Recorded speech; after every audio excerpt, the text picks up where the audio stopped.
Good morning. This is Shankar Meembat from the Alternative Board, Milton Keynes. Today I'd like to start off by asking you a question. Mark is a 30-year-old person living in Germany. He wears horn-rimmed glasses and loves Mozart. What is Mark more likely to be? Is he likely to be a professor of literature in Frankfurt or a truck driver?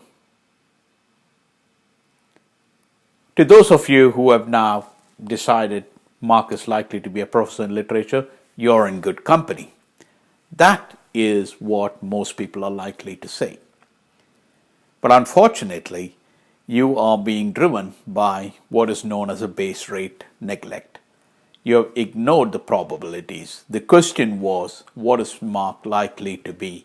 And the very fact that there are more truck drivers in Germany than professors of literature in Frankfurt means that Mark is more likely to be a truck driver. It's a common bias that a lot of people are affected by, including me. Other common biases include overconfidence.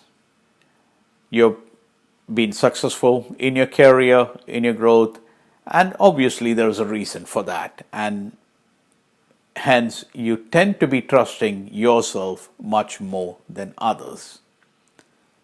And what's interesting about that is that the more of an expert that you are in a subject, the more likely you are to be subject to an overconfidence bias.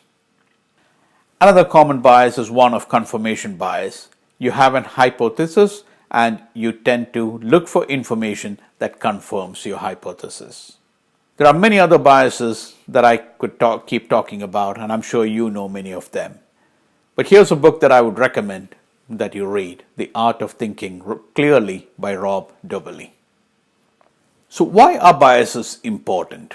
They are important because when you are taking a business decision, being biased can lead to a substantially wrong decision. So what can you do about it? Let me give you my own 4 P's for overcoming biases. The first and most important is to have a good perception about yourself. Be aware that biases are natural, they happen, and that you are susceptible to that.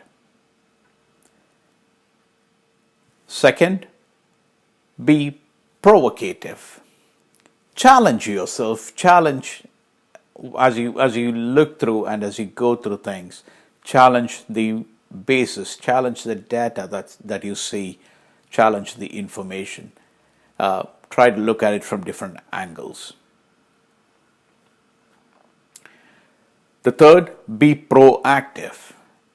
What I mean by here is don't wait for information to come to you.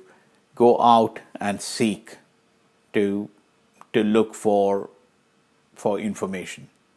Whether they are contradictory, whether there are larger number of sources. And number 4, get a peer group. Have people around you who have the experience, who have a diversity of experience that can actually give you a different perspective to things that than you would have yourself by yourself. So, as a business owner, talking to other business owners and getting their inputs into a decision that you're making would be invaluable. So, to summarize, biases are common, they happen, and in order to counteract it, look at first being perceptive about yourself, being aware that you can be subject to biases. Number 2, be provocative, challenge everything that you see, ask the right questions. Number 3, be proactive, seek out questions, seek out data, and lastly, get yourself a peer group. Thank you very much. This is Shankar Meembat of the Alternative Board, Milton Keynes.